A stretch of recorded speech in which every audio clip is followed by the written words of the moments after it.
Lifestyle ରେ କଣ କଣ ତାଙ୍କର ବ୍ୟତିକ୍ରମ ଆପଣ ଲକ୍ଷ୍ୟ କରୁଥିଲେ? ବ୍ୟତିକ୍ରମ ମୁଁ ତ ସେଠି ସେ ତ ସେଇ ଗୀତ ଗାଏ, ଗୀତ ଗାଇକିରି ଯାଏ। ଲାଇଫଷ୍ଟାଇଲ ତ ଚେହେରା ବଢିଆ ଦେଖେ। ଯେତେବେଳେ ଝଡିବା ଆରମ୍ଭ କଲା ମୁଁ କହିଲି କଣ ନା ଟିକେ ଡାଇଟିଂ କରୁଛି। ଆଜିକାଲି ଡାଇଟିଂ ଶବ୍ଦଟା ଉଠିଲେ ମୁଁ ହଁ ହେଇଥିବ ବୋଧେ ଡାଇଟିଂ କରୁଥିବ। ମୁଁ କଣ ଡାଇଟିଂ କରୁଛୁ ନା ସାର୍ କଣ ଗୋଟା କହିଲା ହଁ ମୁଁ ଏମିତି ଡାଇଟିଂ କରୁଛି ସେଇଥିପାଇଁ ଝଡିଆ। ମୁଁ ଆଉ ବୁଝିଗଲି, ମୁଁ ଭାବିଲି ହଁ ଡାଇଟିଂ କରୁଥିବ। ଆଉ ଏତେ ତା ଦେହଟା ଅସୁସ୍ଥ ପାଇଁ ସେ ଝଡୁଛି ବୋଲି ମୁଁ କେମିତି ଜାଣି। ମୁଁ ସବୁବେଳେ ଆପଣ ସେ ଆଜି ନାହିଁ, ଆଜି ଆରପାରିରେ ରହିଛି, କିନ୍ତୁ ମୁଁ ଯେତେବେଳେ ଦେଖି ଯିଏ ଜାଣିଛନ୍ତି ସବୁ, ମୁଁ ସବୁବେଳେ ତା ଦେହ ପ୍ରତି ଆଗେ ରହେ। ମୁଁ ଆଗେ ତୋ ଦେହଟାକୁ ଜଗେ ମୁଁ ସବୁବେଳେ। ଏବଂ ମୁଁ ଗୋଟେ ମ୍ୟୁଜିକ ଡାଇରେକ୍ଟର, ମାନେ ବୋଧେ ମାନେ ସବୁଠାରୁ ବେଶୀ ବୋଧେ ମୋ ଠାରୁ ସେ ଗାଳି ଶୁଣେ ତା ଦେହକୁ ନେଇକି। ଦେହକୁ ଜଗେ, ଖାଇବା ପିଇବା ଠିକ କରେ। ତାଙ୍କ ଅଧିକାର ମାନେ ଇଭିନ୍ ତା ବାପା ମା, ସେୟାର ବାପା ମା ଚାରି ଜଣଙ୍କ ମତେ ତାର ରିସିପସନ ଦିନ କହିଲେ ଇଏ ଆମର ଛୁଆ ନୁହେଁ ଆପଣଙ୍କର ଛୁଆ, ଆପଣ ତାଙ୍କୁ ଗାଇଡ କରିବେ ସବୁ। ମୁଁ ସବୁବେଳେ ଦି ଜଣଙ୍କୁ ସବୁବେଳେ କରେ ଯେ ତମେ ଭଲରେ ରୁହ, ସୁସ୍ଥରେ ରୁହ, ବିନ୍ଦାସରେ ରୁହ। ଭଗବାନ ତତେ ଏତେ ସଫଳତା ଦେଇଛନ୍ତି, ତାକୁ ମେଣ୍ଟେନ କର। କୁସଙ୍ଗକୁ ଯାଆନା, କୌଣସି ଜାଗାକୁ ଇଏ କରିବୁନୁ, ତାକୁ ମେଣ୍ଟେନ କହିବି। ମୁଁ ତ ଯେତିକି ଆମେ କହିପାରିବୁ, ପ୍ରାକ୍ଟିକାଲ ଟା ତ ସୋସିଆଲ ମିଡିଆରେ ବହୁତ ଗୁଡେ କଥା ପ୍ରେମାନନ୍ଦ ବାବୁ ବାହାରୁଛି ଯେ ସେ ତାଙ୍କର ଅଭ୍ୟାସ ଥିଲା, ଲିକର ଅଭ୍ୟାସ ବହୁତ ମାତ୍ରାରେ ବଢି ଯାଇଥିଲା, ଏମିତି ଅନେକ କିଛି ଲେଖୁଛନ୍ତି। ତ ଭାବୁଛନ୍ତି କି ଏ ଗୋଟିଏ କାରଣ ହେଇପାରେ?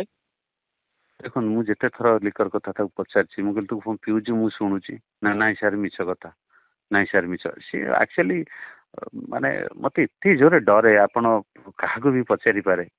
ସେ ମୋ ସାମ୍ନାରେ ଠିଆ ହେଲେ ସେ ତା ଗୋଡ ହାତ ଥରେ। ସେ ସମୁଦ୍ରକୁ କହିବ ଗୁରୁଜୀ ଆସିଲା ମାନେ ମୁଁ ଥରୁଛି ମୋ ଗୋଡ ହାତ। ତାଙ୍କ ସାମ୍ନାରେ କେମିତି ଗୀତ ଗାଇଦେବି, କେମିତି ହେଇଯିବି। ସେ ଯେତେ ଥର ପଚାରିବେ ତୁ କଣ ପିଆ ପିଇ କରୁଛୁ, ମୁଁ ଶୁଣୁଛି ନା ନାଇଁ ଗୁରୁଜୀ ମିଛରେ କହୁଛନ୍ତି, ମୁଁ ପିଉନି। ମୁଁ ଦେଖୁନାହାନ୍ତି କେତେ ଭଲ ଅଛି, କେତେ ବଢିଆ। କିନ୍ତୁ ପ୍ରକୃତରେ ସେ ଏମିତି ପିଆ ପିଇ କରୁଥିଲେ କି ବହୁତ ଜୋରେ, ବହୁ ମାତ୍ରାରେ? ମୁଁ କେମିତି ଜାଣିବି? ମୁଁ ଯଦି କେବେ ଦେଖିନି ପ୍ରାକ୍ଟିକାଲ, କେବେ ଦେଖିନି, କିନ୍ତୁ ଶୁଣିଛି। ବହୁତ ଲୋକ କହନ୍ତି, ମୁଁ ତାକୁ ପଚାରି ସେ ମନା କରେ ନାଇଁ ମୁଁ ପିଆ ପିଇ କରୁନି। କିନ୍ତୁ ସମସ୍ତେ କହୁଛନ୍ତି ଯେ ନାଇଁ ନାଇଁ ହ୍ୟୁମାନ ପିଉଛି। କଣ କରିବା, ଆମେ କେମିତି ଜାଣିବା? ମୁଁ ତ ଆଜ୍ଞା ଆଉ ଏଇ ମଦ ପିଇବା ହୁଏତ ତାଙ୍କ ପାଇଁ କି ଗୋଟେ ବଡ ବିପଦ ସୃଷ୍ଟି କଲା।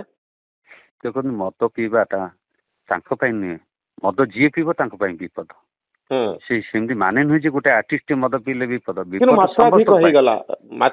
ମାତ୍ରାଧିକ ଆର୍ଟିଷ୍ଟ ପିଇଲେ ବି ବିପଦ, ଗୋଟେ ଲେମ୍ୟାନ ପିଇଲେ ବି, ଜେନେରାଲ ଲୋକଟି ମଦ ପିଇଲେ ବି ବିପଦ। ମାତ୍ରାଧିକ ଯୋଉଠି ଯିଏ ବି ସେବନ କରେ ସିଏ ବି ବିପଦ। ତେଣୁ ମଦ ଗୋଟେ ଇଏ ନୁହେଁ, ମାନେ ଭଲ କଥା ନୁହେଁ। ଆପଣ ଦେଖୁଥିବେ ଆପଣଙ୍କ କ୍ୟାରିୟରରେ, ମୋର ଦୀର୍ଘ 32 ବର୍ଷ କ୍ୟାରିୟର ଭିତରେ ପାନ, ବିଡି, ସିଗାରେଟ, ମଦ, ଗଞ୍ଜେଇ, ମାଛ, ମାଂସ, ପିଆଜ ରସୁଣ ସବୁଠାରୁ ମୁଁ ଦୂରରେ ଅଛି। 32 ବର୍ଷ ଭିତରେ ଆଜି ବି ଲୋକ ଭଲ ପାଉଛନ୍ତି, ଆଜି ବି ଲୋକ ପ୍ରେମାନନ୍ଦ ଖୋଜୁଛନ୍ତି।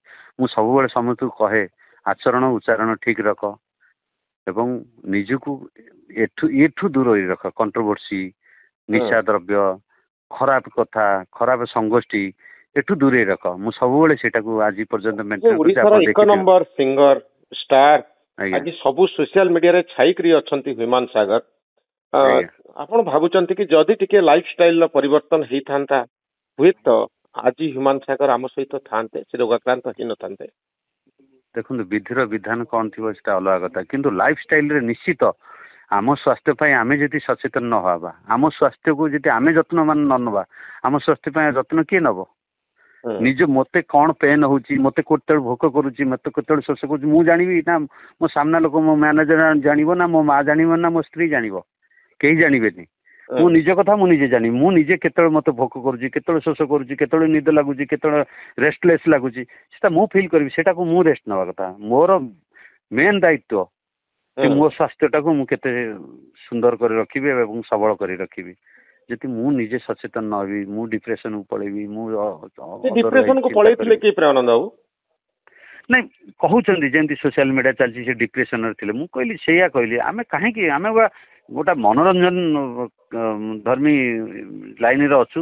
ଆମେ ଲୋକମାନଙ୍କୁ ଏଣ୍ଟରଟେନ କରେଇବୁ, लोक मैंने आम गीत शुणी नाचे लोक मैंने आम कथा शुणिक नाचे खुशी हे लोक मान खुशी आम करुचे आम कहीं दुखे रही डिप्रेशन रही डिप्रेशन कथा कहते कि डिप्रेशन कथा ना शेष मो सहित जी समय कथा है भागी पड़ता कहला सर एमती हूँ से खाली नर्भस फिल करता कहली तू नर्भस कहीं मु अच्छी तो पाखे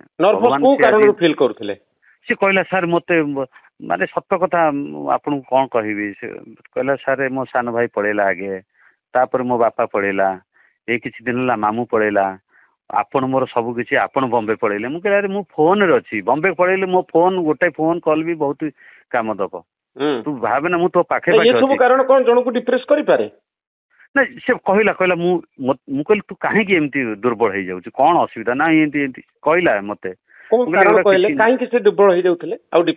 कहला से कहला सर मत भल लगुनि क्या शेयर करूनी ये करनी आप मुझे मत फोन रे शेयर करू जहाँ जो घटना घटुला शेयर करने चाहूले कहला मुझे शेयर कर कौन देखो मुझे तार मुझे से दिन खाली काउनसिलिंग कली ता देहटा के भल हो जाऊ मु खाली प्रथम शेष पर्यंत कहली तू भल खा भल कि शुअ ठीक टाइम रे मेडिसिन दे तू देहटा को जगे मुझे सब कथा तोर सॉल्व करी सेमती किसी गोटे बहुत बड़ धरण पर्सनाल इश्यूज थिला जोथि पई से डिप्रेस हो जाउथिले लाइफस्टाइल रे बड़ व्यतिक्रम होतला नहीं मु आगे देखंतु मु तो पचारिबी जे जे कहइबो सिना जानिबी से न कहइबो से कहला नाई से किसी ना भल लगुनि जमती कहती बोले तू भल तो देहटा भल हो जा ठाकुर डाकुची तू मेडिसिन ठीक टाइम रे खा खाइबा पीवा ठीक करे रेस्ट नहीं गले सब हम रेस्टलेस हेल्ले मनुष्य किसी कर परिबोनी तो आपण भाबुछन से